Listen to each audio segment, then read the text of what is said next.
Laser printer. In 1969, a Xerox engineer named Gary Starkweather had an idea that his own company told him to stop working on. He wanted to take the guts of a photocopier and replace the light source with a laser so a computer could write images directly onto the drum instead of just copying a page that already existed. Xerox management didn't see the point, so Starkweather transferred himself to Xerox PARC, where they basically let researchers do whatever they wanted, and within a year he had a working prototype. It took Xerox until 1977 to actually sell one. The Xerox 9700 was the size of a small car and cost around $100,000, which is roughly $365,000 today. Not exactly something you put next to your desk, but HP saw an opportunity to shrink the whole thing down. In 1984, they released the HP LaserJet for $3,500, and it did something no personal printer had done before. It printed fast, it printed clean, and it was quiet enough that you could use a telephone while sitting right next to it. That last part mattered more than you'd think because the printers people had been using up to that point sounded like someone feeding sheet metal into a blender. Before the LaserJet, your options were dot matrix printers that rattled loud enough to hear 2 rooms over, or daisy wheel printers that could only produce a fixed set of characters. The LaserJet gave you 300 dots per inch, 8 pages a minute, and the ability to mix text with graphics on the same page. You could suddenly design a newsletter, a flyer, or a professional report from your desk without sending anything to a print shop. Desktop publishing basically started here. HP sold over 250,000 units in the first year, and by 2013, they'd shipped their 200 millionth LaserJet. The printer that Xerox told Starkweather to stop building ended up creating a market worth billions. Sometimes the best ideas come from people who just refuse to listen. Dot matrix.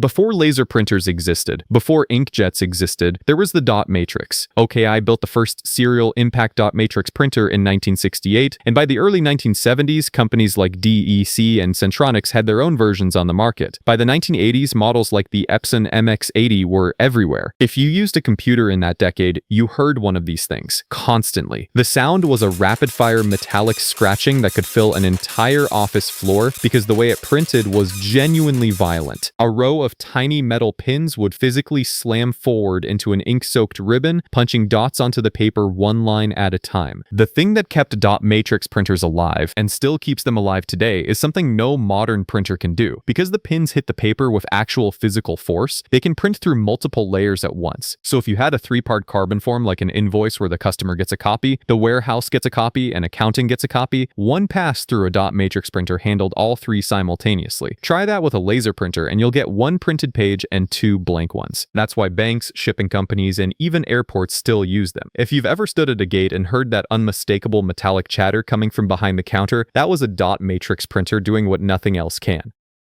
Inkjet.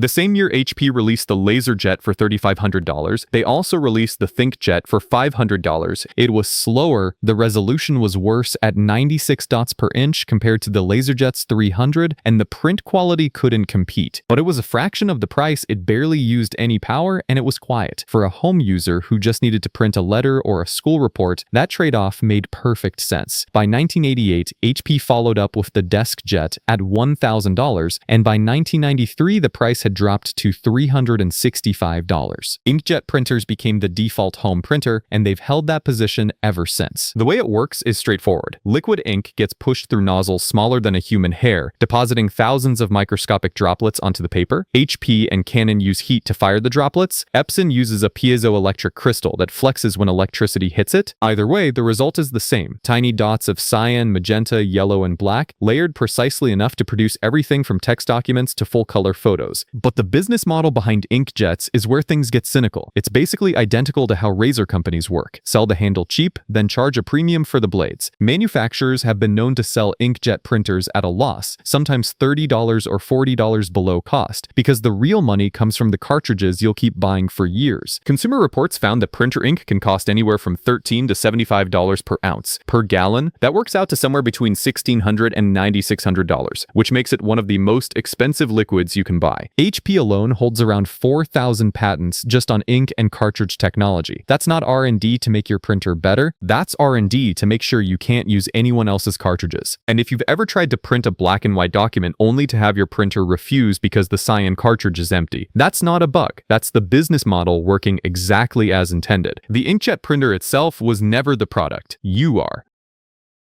Direct thermal. Every receipt you've ever gotten from a grocery store, a gas station, or a parking garage was printed with a direct thermal printer. There's no ink involved, no toner, no ribbon. The paper itself is coated with a chemical called leukodye that turns dark when heat touches it. The printer just has a heated element in the print head, and wherever it makes contact, the paper changes color. That's it. If you want to test this yourself, take any store receipt and scratch it with your fingernail. If a dark line shows up, that's direct thermal paper reacting to the friction heat. The trade-off is that the print fades. Leave a receipt in your car on a hot day and you'll come back to a blank piece of paper, which is why these printers only get used for things nobody needs to keep for very long. Thermal transfer. Thermal transfer printing solves the one problem direct thermal can't. The print actually lasts. Instead of heating the paper directly, a thermal transfer printer heats a ribbon coated in wax or resin, and the ink from that ribbon melts onto whatever surface you're printing on. The result can survive heat, sunlight, chemicals, freezing temperatures, and general abuse for years without fading. That durability matters more than it sounds. If a barcode on a shipping label fades halfway through a supply chain, that package gets lost. If a specimen label in a hospital freezer becomes unreadable at -20 degrees, someone has to figure out whose blood sample that was. Thermal transfer exists because in certain environments, a label failing isn't an inconvenience, it's a liability. The ribbon also acts as a physical buffer between the print head and the label surface, which means the print heads on these machines last 2 to 4 times longer than direct thermal ones. Not the kind of printer anyone puts on a wish list, but the kind that quietly prevents a lot of very expensive mistakes.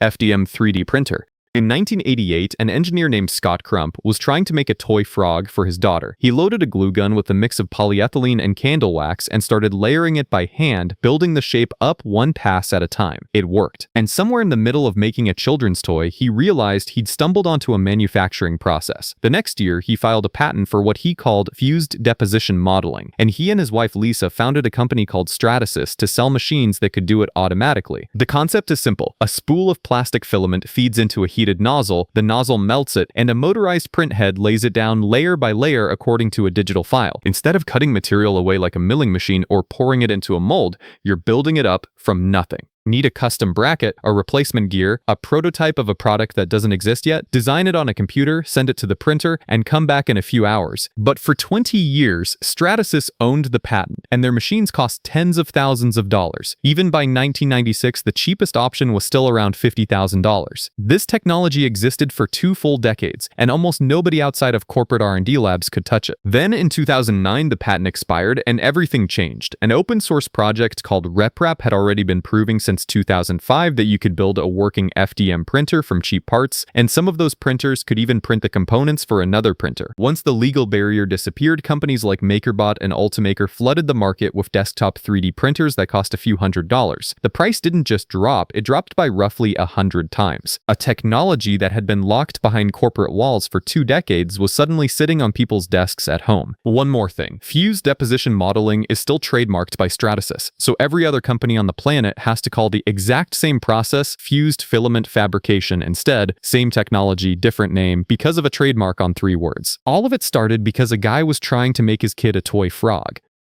Resin 3D printer. Resin printing is actually older than FDM. In 1983, 5 years before Scott Crump made his toy frog, an engineer named Chuck Hull created the first ever 3D printed object, an eyewash cup, by curing liquid resin with ultraviolet light 1 layer at a time. He called the process stereolithography, filed the patent in 1984, and by 1987 his company 3D Systems was selling the SLA-1, the world's first commercial 3D printer. The way it works is almost the opposite of FDM. Instead of melting plastic and building upward, a resin printer starts with a vat of liquid photopolymer and uses either a laser or a projected image to harden it layer by layer with UV light. SLA uses a laser that traces each layer point by point. DLP flashes an entire layer at once using a projector, which makes it faster. Either way, the detail you get is on a completely different level from FDM. Layer heights of 0.01 millimeters are possible. If you've ever seen a hyper-detailed tabletop miniature, a set of custom dental aligners, or a piece of jewelry that looks like it was cast from a mold but was actually printed, that was almost certainly resin. The trade-off is that resin printing is messy. The liquid resin is toxic before it's cured, it smells, every print needs an alcohol wash and a UV post-cure, and if you spill it on your desk, you're going to have a bad afternoon. FDM became the household name because you just load a spool and press go. Resin became the specialist's choice because the results are worth the hassle if you're willing to deal with it. Dye-Sublimation.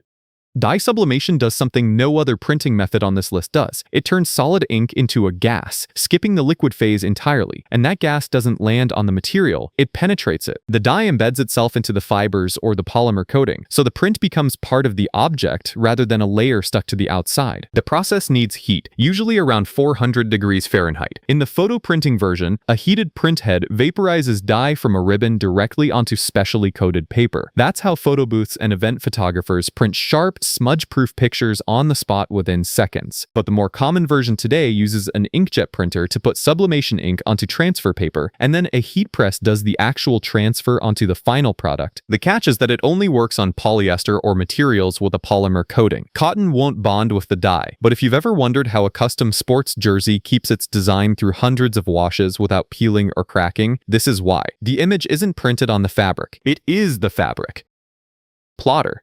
The original plotters didn't print at all, they drew. A mechanical arm held an actual pen, moved it across the paper according to a computer file, and physically sketched the image line by line. If you needed a different color, the arm would swap to a different pen. Architects and engineers used these to produce blueprints and technical drawings because in the 1970s and 80s, that was the only way to get precise line work at large sizes. Modern large format printers are really just oversized inkjets. They use the same droplet-based technology, just scaled up to print widths of 24 inches, 60 inches, sometimes over 100 inches. But the precision still matters. When an architect sends a set of structural plans to a job site, the measurements on that print need to be exact. A contractor is going to pull out a scale ruler and measure directly off the paper. If the printer stretches, compresses, or misaligns the output by even a fraction, that error gets built into the structure. The pen drawing plotters are mostly gone now, but the name plotter stuck anyway.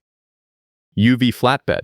Every printer so far has had some version of the same constraint. You feed it a specific type of media, and it only works with that. A UV flatbed printer doesn't really care what you put on it. Wood, glass, metal, acrylic, ceramic, leather, a phone case, a skateboard deck. You place the object on a flat surface, the print head moves over it, sprays UV curable ink, and LED lamps built into the printer instantly harden that ink on contact. There's no drying time. The ink goes from liquid to solid in the time it takes the print head to pass over it. That instant curing is what makes the whole thing work. Regular ink on a glass surface would pool and smear. UV ink bonds to it immediately. You can even stack multiple layers of ink to create a raised, textured effect you can actually feel with your fingers. Put 5 different phone cases on the bed, each with a different design, and print them all in one run. If you've ever ordered a personalized gift online, a photo on a wooden plaque, a custom design on a ceramic mug, a logo on an acrylic award, and wondered how they printed directly onto something that isn't paper, this is probably how.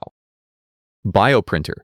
In the early 2000s, a scientist named Thomas Boland took a standard inkjet printer, pulled out the ink cartridges, and loaded them with a solution containing living human cells. Then he hit print, and it worked. The cells came out of the nozzles alive, landed in the right positions, and started behaving like actual tissue. The concept of bioprinting was born from the same basic mechanics as the cheapest printer you can buy at an office supply store. Tiny droplets precisely placed one layer at a time. Except the droplets are alive. The material is called bioink, a mix of living cells suspended in hydrogels that give the structure enough shape to hold together while the cells grow and connect. Researchers at places like the Wake Forest Institute for Regenerative Medicine have used this approach to print skin, bone, cartilage, blood vessels, and cardiac tissue. In 2013, a team printed a bioabsorbable airway splint that was implanted into a newborn who couldn't breathe on his own. It kept the airway open, and it dissolved naturally as the child's own tissue grew to replace it. The end goal is printing full transplantable organs. We're not there yet. The problem isn't printing the cells, it's keeping them alive long enough in a complex structure with the blood vessel networks they'd need to survive at that scale. But every year the structures get larger, the cell survival rates get better, and the gap between what researchers can print and what a surgeon could actually implant gets smaller. Every printer here started the same way. Someone figured out how to put a mark on a surface, and then someone else figured out what else that mark could be. Ink on paper became toner fused by light, became plastic melted through a nozzle, became living cells held together by gel. The mechanism keeps changing, the idea never did.